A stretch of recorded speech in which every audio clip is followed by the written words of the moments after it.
Welcome again to our biblical study with the Ecumenical method, where we look for three things, that is the Spirit, the truth, and the love of God, so that we can practice in our daily lives. And today we're going to continue our study in the book of Genesis. We're going to focus more on chapters 17 to 20, where we find here the passages that brings the covenant of God with Abraham, the circumcision, the three visitors, the moment when Abraham pleads to Sodom and Gomorrah because God reveals to him about their destruction. We see their destruction, also the moment when Lot and his daughters are together in Zoar, and then have the two children that will bring forth the Moabites and the Ammonites, and the last passage that is Abraham and Sarah with Abimelech in Gerar. And here in these passages, we will find the necessary lesson for our lives. The same lesson that you can find when you study the Holy Bible with the Ecumenical method that you have access for free. I'm leaving the link in the description below. You just have to click it and download it, and you can use it as well for your own study of the Bible. So let's begin here by bringing the first part, which is the Spirit. And the main message that I see here in these passages is the covenant with God and the emphasis on the integrity of His servants. Because one thing that we see here is that God makes a covenant with Abraham, and the sign of the covenant is the circumcision. But one thing that God asks Abraham and all his generations is to keep themselves in God, to keep their covenant. Otherwise, they may lose their protection. And that's what we're going to see also in the future when we get more into the other books of the Old Testament. And well, this not only happens with Abraham, but also with Lot, because what we see here is that Lot, with his family, unfortunately, were away from God. Although they were protected because Abraham intercedes for them, Lot and his family, they were away from God. They put themselves away from God and then ended up having the incestuous relationship that we see here in chapter 19.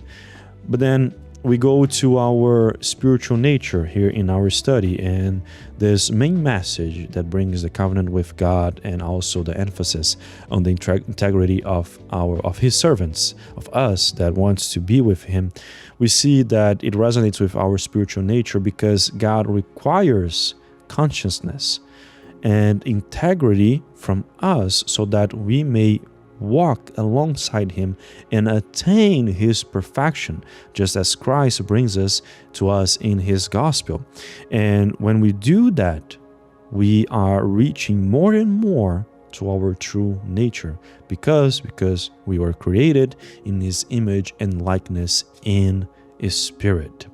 And then we go here to the third question, which is how we perceive and where do we perceive the workings of the Spirit in these passages. And I would argue that is throughout the upholding of God's promise and prophecy, despite our shortcomings.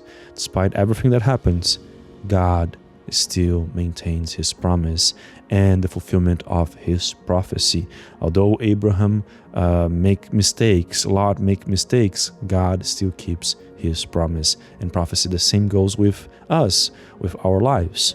And one key insight that I take from this is our constant spiritual struggle to overcome our imperfection and to be able to walk with God.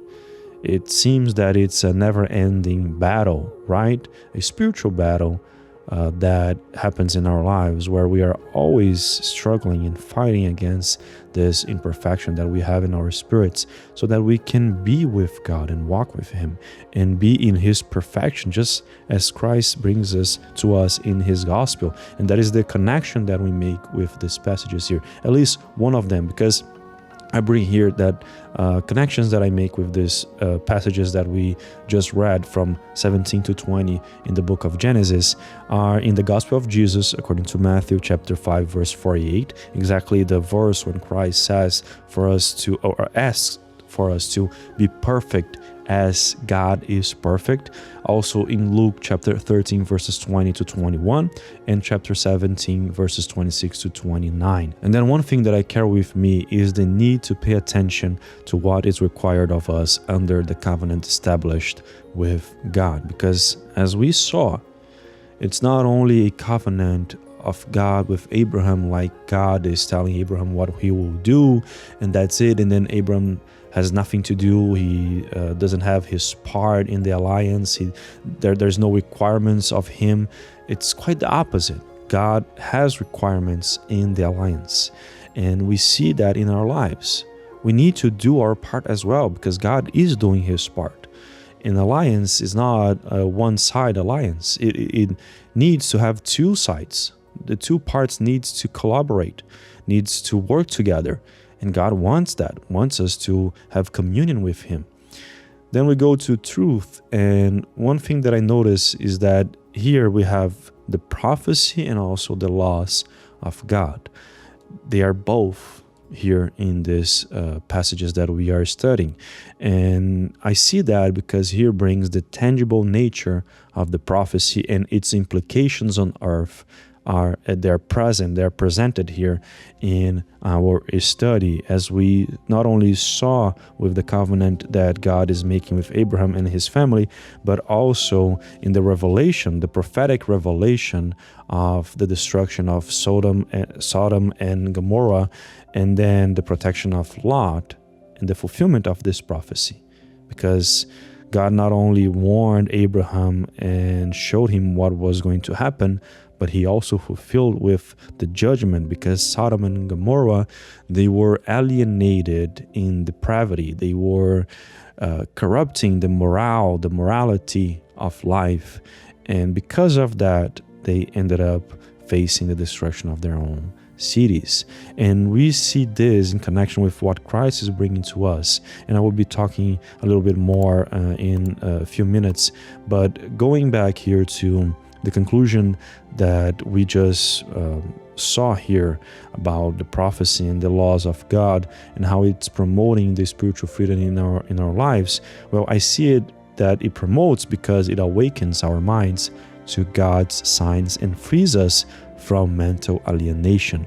That's the topic of the connection that I make with the gospel, because as we saw there in the Gospel of Jesus according to Luke chapter 17 verses 26 to 29, one thing that Christ tells us is that at the moment of the end, that is the end times, a moment of destruction, a moment of great suffering, there will be people just like in the eras of Noah and Lot. And what this means is that the people that were in the places that were destroyed by natural disasters like the flood and the volcanic eruption that we see here when we study historically the Sodom and Gomorrah destruction, the people there, they were alienated with material pleasures, with the world itself, that they didn't even notice the signs that God sent to them.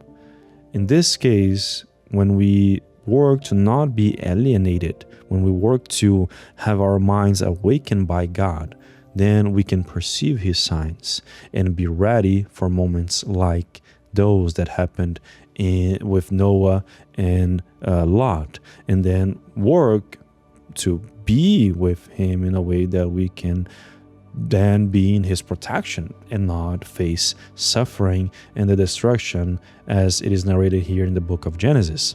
And then with that, I would say that a false belief that this truth challenges in my life is the notion that we are unjustly abandoned by God, because we're not. God always works to protect us, to show us the path that we must follow in a way that we don't face unnecessary suffering. We don't face this destruction that comes to those that keep their spirits in corruption. And then I see that as a result of a mental alienation. That's one key insight that I take, is it is the result from our rebellion against God. So When we are rebellious to God, when we are not working to be with Him, to perceive Him in our lives, to walk with Him, then we are putting ourselves in a mental alienation. We alienated ourselves to our surroundings, to life itself, and how we can actually feel it, and how we can actually live the life that God wants us to live. Otherwise, He wouldn't give us life, and He wouldn't give us the opportunity to be here. So He wants us to be awakened and perceive the necessary things that we need to change in ourselves, and what we need to do so we won't be in that alienated state to the point of not perceiving His signs that are being sent to us to protect us. And then I see that this prophecy and the divine laws that are presented here in these passages, they connect to our ignorance regarding the sacred and our surrender to depravity. It's remarkable how when we are rebellious to God, we go into a spiritual state of corruption in a way that we are surrendering ourselves to depravity. We are forgetting what is sacred. And I say that because when we see here the circumstances of Lot and his family, and that they are only being protected because they are related to Abraham, and Abraham is asking for their protections. He is praying for that.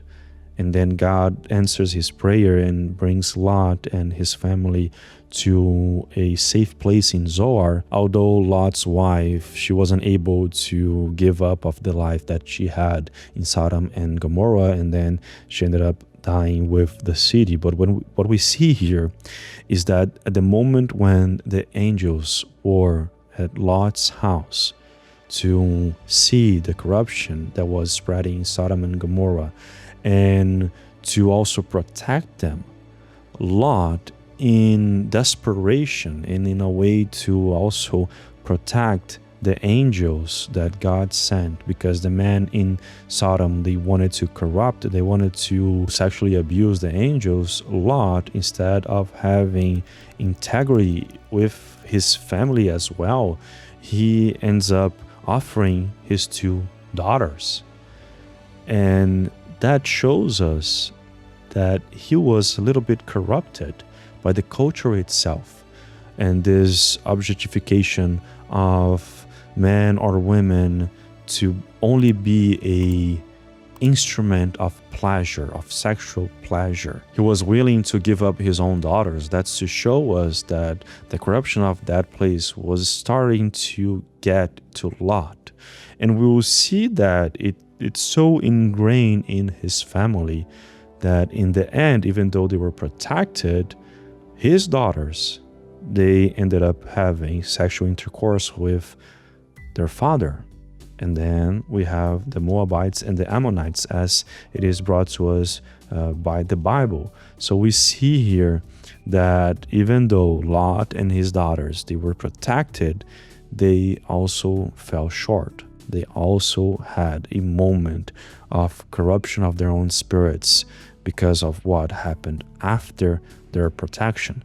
So I see that we have a ignorance regarding the sacred, and ends up by desperation, by alienation, or that is having a alienated mind in the circumstances that we are, because they saw, the Lot's daughters, they saw all the destruction that were happening, and they thought that they were the only humans in the whole world, and they needed to keep the lineage of their family.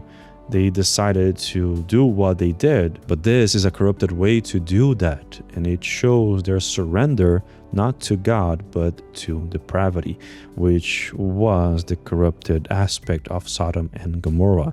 Then one thing that brings me peace in this study is the assurance that God provides protection when we are with Him. When we are with God, then we are protected. When we are not with Him, we are victims of corruption. And then we go to the love part, which brings the practical aspect of the message. And one thing that I see here is the strengthening of our inner selves, so we do not succumb to despair, just like happened with Lot and his daughters. And even with Lot's wife, she succumbed to despair because she didn't want to give up the life that she had in Sodom.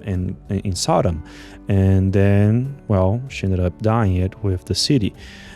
We see also the same thing with Abraham, because even after having the covenant and making the covenant with God, Abraham had a moment of despair, just like he had in Egypt when he was called to leave his parents' house.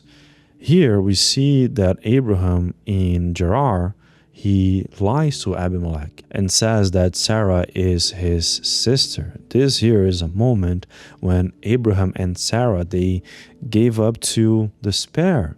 They weren't sure that God would protect them. And what happens? Well, God protects them. God protects Sarah and shows Abimelech that she is actually Abraham's wife. So we see here the same thing that happened in Egypt when they were there. Abraham lied to Pharaoh that Sarah was his sister.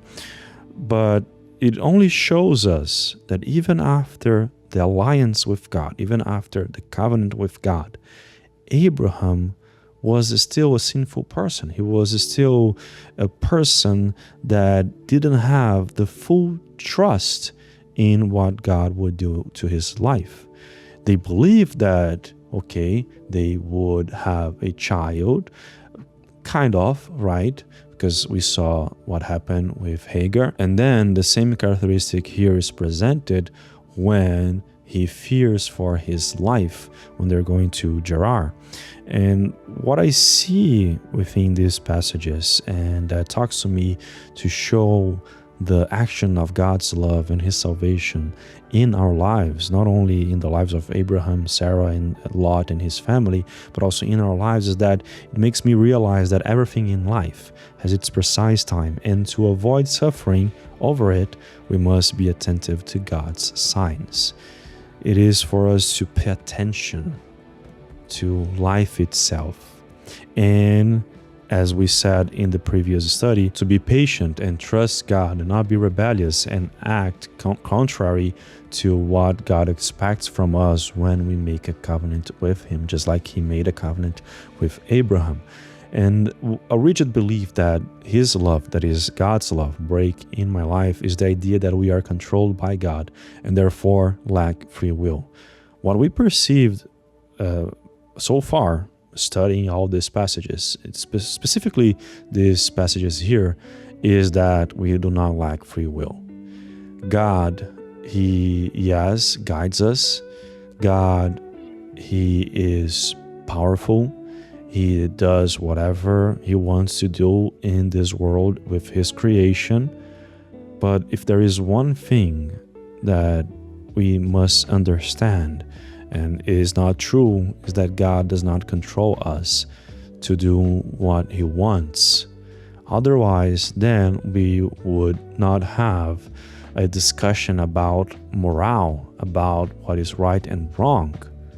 God gives us the free will, that is, the freedom to choose what we want to do with what he gives us. But then we also need to be responsible enough to face the consequences of our choices. And one key insight that I take from this is that our capacity to become alienated and disbelieving of God's power in our lives, just as we saw here with Abraham, we have a tremendous capacity to choose to be alienated from life and also to disbelieve in God's power, even though he may warn us, even though he may send us signs, just like he did with Abraham. He even talked with Abraham here, as we see here in the Bible. But then he didn't actually trust enough that God would protect him to the point of lying again, just like he did in Egypt. That shows us our capacity to that, to not believe in God's power, even though he tirelessly shows us his power every time. Well, I didn't put here a life experience because I wasn't able to connect with any life experience, and that's all right. I mean, that can happen. Not every passage that you read in the Bible you will be able to connect to a life experience that you had. But then I bring here one thing that I would start doing, that I want to start doing, is to be more attentive, to guard my trust in God so that it does not waver. And with that, we conclude our biblical study with the ecumenical method, looking into the spiritual side of the passages that we are studying, also looking for the truth that God is revealing to us and how we can practice His love in our lives, remembering that you have free access to it. It's in the link, the description here down below. You just have to click it and you can download and use for your own biblical study. With that said, I also invite you to comment if you have any doubt, if you have something to say. Just leave your comment down below. I'll be reading them. And if you're not subscribed to this channel, please subscribe so you can continue to receive the biblical study with the ecumenical method that we are using here in this channel. With that said, I wish that the peace of God may be upon you today and always.